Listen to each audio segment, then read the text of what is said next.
एक मिनट, मैं योगी जी के बात से सहमत हूँ, बटेंगे तो कटेंगे।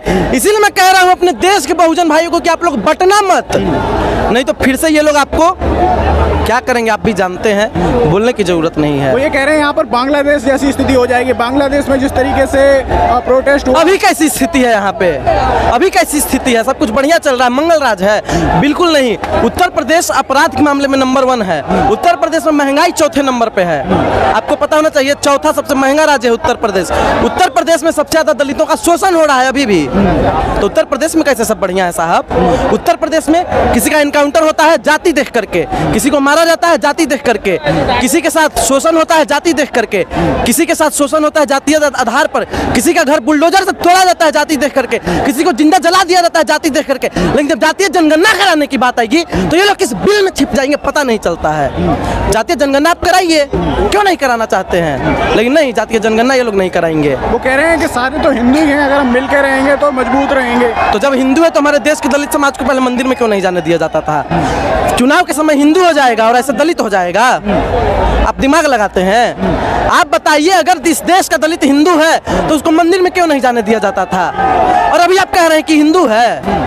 आप बराबर का अधिकार दीजिए, सम्मान दीजिए, तब सब लोग मानेंगे कि हिंदू है। नहीं तो ऐसे काम नहीं चलने वाला है। उत्तर प्रदेश में अगर कोई विवेक ठाकुर नाम का आदमी होगा तो उसको आप सरेंडर कराइएगा, और अगर कोई मंगेश यादव होगा तो उसको आप एनकाउंटर कर दीजिएगा। और एनकाउंटर कैसा होता है साहब? पैर में गोली मारी जाती है। मंगेश यादव के सीने में गोली मारी गई। ये कहाँ तक सही है, कहाँ तक न्याय है?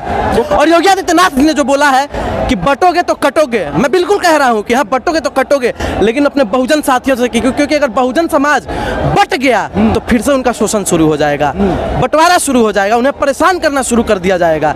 इसीलिए अपने बहुजन समाज को मैं कहूँगा कि बटो मत, इसीलिए बटिएगा मत आप लोग।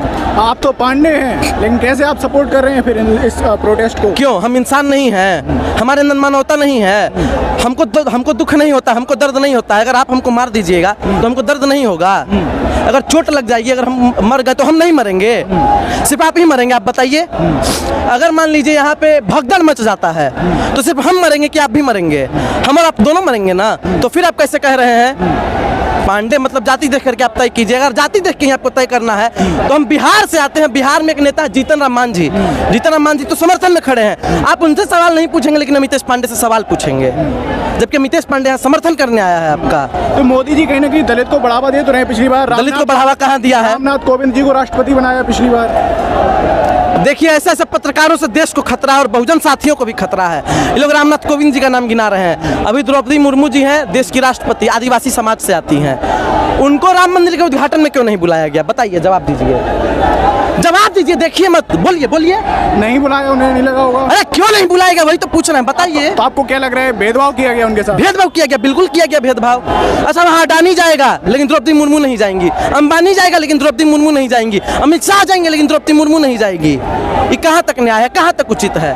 नए संसद भवन का, पार्लियामेंट का उद्घाटन होता है, द्रौपदी मुर्मू के हाथों उद्घाटन होना चाहिए, महामहिम राष्ट्रपति के हाथों, लेकिन फीता कौन काटता है? आदरणीय महामानव। और उसके बाद क्या हो रहा है? सदन का छत लीक हो रहा है। आप बात कर रहे हैं। तो इस तरीके का जो प्रोटेस्ट हो रहा है चंद्रशेखर जी कर रहे हैं, क्या लग रहा है कुछ न्याय मिलेगा लोगों को? देखिए, बिल्कुल न्याय मिलेगा, क्योंकि रावण अब दहाड़ रहा है और ये कलयुग है। इस बार रावण को छल से नहीं मारा जाएगा। इस बार रावण जो है सशक्त रूप से आया है और मजबूती से देश के बहुजनों की आवाज उठाएगा।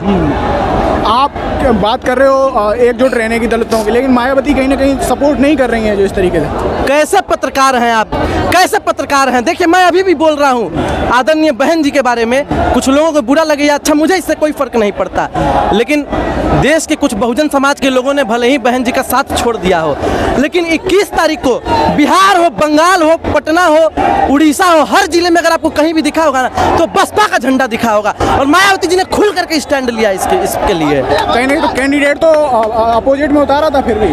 किसने? लोकसभा में। ओहो, लोकसभा। देखिए, चुनाव सिर्फ चुनाव लड़ना ही एक दलित एकजुटता हो गई?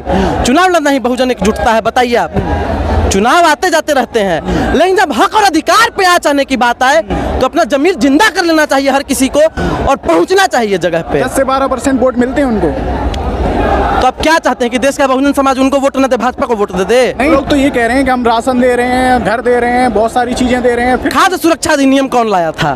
भाजपा लाई थी, अपने बाबूजी के जेब से दे रही है भाजपा। पहले भी मिल लिया था। खाद्य सुरक्षा अधिनियम कांग्रेस का लाया हुआ था, आपको जानकारी होनी चाहिए, डॉक्टर मनमोहन सिंह जी की सरकार से। और वो अर्थशास्त्री थे, और जो अभी बैठा हुआ अनर्थशास्त्री है। अंतर है दोनों में। जिस तरह से नींबू और दूध का मेल नहीं हो सकता, उसी तरह से मनमोहन सिंह जी का और मोदी जी का बिल्कुल भी कोई मेल नहीं है। अभी आप बात कर रहे हो कांग्रेस लाई थी, लेकिन कई सारे लोग ऐसे भी जो कांग्रेस का विरोध कर रहे हैं, कह रहे हैं कांग्रेस की वजह से ही दलित पिछड़े हैं अभी तक। देखिए, इस पे हम कुछ नहीं कहना चाहेंगे। हम बिहार से आते हैं, बिहार के एक बड़े नेता हुए हैं बाबू जगजीवन राम, बिहार के सासाराम जिले से सांसद रहे हैं। और इंदिरा गांधी जी जब प्रधानमंत्री थे, हम लोग इंदिरा गांधी स्टेडियम में खड़े हैं, इंदिरा जी जब प्रधानमंत्री थी तब बाबू जगजीवन राम रक्षा मंत्री थे और देश के उप प्रधानमंत्री भी थे। और उनके काम को देखते हुए उनको बाबू जी कहा जाता था, मतलब पिताजी। तो समझिए इस बात को। भाजपा वाले तो ये कह रहे हैं कहीं ना कहीं ये लोग जो है भाड़े वाली भीड़ लाते हैं, एकजुट करते हैं और माहौल बनाते हैं, कोई इससे फायदा मिलने वाला नहीं है। भाड़े वाली भीड़ अगर कोई लाता है तो भाजपा लाता है। भाजपा जो है किसी को नहीं देखना चाहती, भाजपा एक देश विरोधी दल है। मैं साफ तौर पे कह रहा हूं आपको। अब पूछिए कैसे? कभी भाजपा जात के नाम पे लड़ाना चाहती है, कभी धर्म के नाम पे लड़ाना चाहती है, कभी संप्रदाय के नाम पे लड़ाना चाहती है, कभी क्षेत्र के प्रभाव से लड़ाना चाहती है। महाराष्ट्र में भी किसकी सरकार है? भाजपा की सरकार है। लेकिन जब हमारे उत्तर प्रदेश और बिहार के लोग जाते हैं तो उनको बिहारी बिहारी बोल के अपमानित किया जाता है, भगाया जाता है। ये कहाँ तक उचित है? आप देखिए, मायावती जी का कभी इन लोगों ने सम्मान किया है? भाजपाइयों ने कभी नहीं किया है। भाजपा के एक नेता ने मायावती जी के बारे में कितनी आपत्तिजनक टिप्पणी की थी बीते दिनों, आपको ही पता होगा।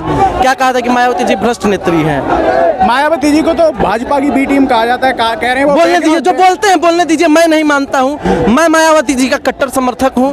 मायावती जी जब तक हैं तब तक देश के बहुजनों पर कोई आंच नहीं आ सकेगी। इस बात का प्रमाण मुझे 21 अगस्त को मिल चुका है, क्योंकि न उनकी कहीं सरकार है, न उनका एक भी सांसद है। अभी बस 1-2 विधायक हैं, फिर भी पूरे देश में बसपा का झंडा आपको दिख रहा था, मायावती जी का नाम गूंज रहा था। वो क्यों नहीं चंद्रशेखर आजाद जी को आगे बढ़ा? चंद्रशेखर आजाद जी बिल्कुल बहुत अच्छे नेता हैं। अगर उन्हें सपोर्ट कर देती हैं तो और ज्यादा माहौल उनका अच्छा। देखिए, वो अलग मामला है, लेकिन चंद्रशेखर रावण जी भी अच्छे नेता हैं और मायावती जी भी अच्छी नेत्री हैं। और मायावती जी हैं। जो मायावती जी ने कर दिया है वो शायद ही कोई कर पाएगा इस देश में। आप कह रहे हो कि कहीं ना कहीं भाजपा है वो संविधान खतरे में। देखिए, मानवर कांशीराम जी ने कहा था कि जिन्हें चमचागिरी की लत लग जाती है वो आगे चल के बहुत बड़े दलाल बनते हैं। संविधान की खतरे की बात करते हो, लेकिन मोदी जी तो संविधान को अपने मस्तक से लगाते हैं, संविधान की बार-बार बात दिखावा करते हैं। अगर मोदी जी संविधान का सही में सम्मान करते हैं तो उनके सांसद जब ये बयान दे रहे थे कि 400 पार आ जाएगी तो हम संविधान खत्म कर देंगे, उसी समय उनको बाहर निकाल दिए होते दल से। लेकिन नहीं, टिकट देते हैं भाजपा का कमल का फूल, देश की भूल कमल का फूल, और उस पर टिकट पर चुनाव लड़ते हैं अयोध्या से। वो तो हमारे अयोध्या पासी जी को सलाम है कि उन्होंने हरा दिया, नहीं तो फिर तो भाजपाइयों की अकड़ टूटती ही नहीं। और दूसरी सबसे बड़ी चीज, आरक्षण पे जो लोग प्रहार करने का काम कर रहे हैं, आरक्षण खत्म करने की बात भाजपा कर रही है। मैं अमितेश पांडे इस बात को बोल रहा हूँ कि अमन छीन लेंगे, चमन छीन लेंगे, अमन छीन लेंगे, चमन छीन लेंगे, और संविधान और आरक्षण खत्म करने की बात करो तो तुम्हारी अर्थी पर तुम्हारा कफन छीन लेंगे। आरक्षण कैसे खत्म होगा जी? आरक्षण खत्म करने की बात कहाँ कह रहे हैं? क्रीमी लेयर वाली बात सुप्रीम कोर्ट ने की है। देखिए, पत्रकार को दलाली की भी सीमा होती है, चाटुकारिता की भी सीमा होती है। ऐसे ऐसे महान पत्रकार हैं। आप सुसुधीर चौधरी से भी आगे जाइएगा, अंजना दीदी को भी आप फेल कर दीजिएगा, चित्रा जी को भी आप फेल कर दीजिएगा। ऐसे ऐसे पत्रकार जो हैं देश को बहुत ऊंचाई तक ले जाएंगे, और देश को नहीं, खास करके भाजपा को ऊंचाई पर ले जाएंगे। और ऐसे ऐसे पत्रकारों की कोई धर्म जाति नहीं होती, इनका धर्म केवल भाजपा होता है और इनका भगवान मोदी होता है।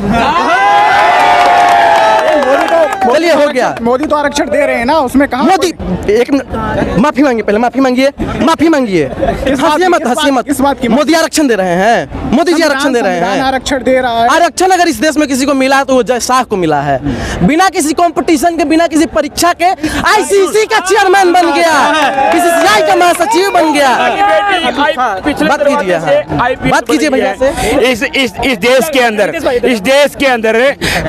जल, जंगल, जमीन और सत्ता के ऊपर हम हमारा हक मांगने के लिए दिल्ली के अंदर आए हैं। भीम आर्मी का झंडा डंडा मजबूत है। हम लोग इस देश के अंदर चाहते हैं कि फूट डालो राज करो की नीति न लागू की जाए, इस देश के अंदर भाईचारा बढ़ाया जाए, संविधान को खत्म न किया जाए, ये देश के अंदर जातीय जनगणना की जाए, इस देश के अंदर जातीय जनगणना के हिसाब से इस देश के अंदर वंचित समाज का हक अधिकार दिया जाए, इस देश के अंदर आरक्षण प्राइवेटेशन के अंदर आरक्षण दिया जाए, इस देश के अंदर जो वंचित तबका है SC/ST का आरक्षण बढ़ा करके 5% बढ़ा करके वंचित तबके को दिया जाए।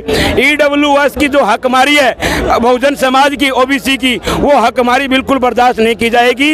ये जो 50% से 60% कर लिया 15% लोगों ने, ये हकमारी है हमारी, ये इसको बर्दाश्त नहीं करेगी।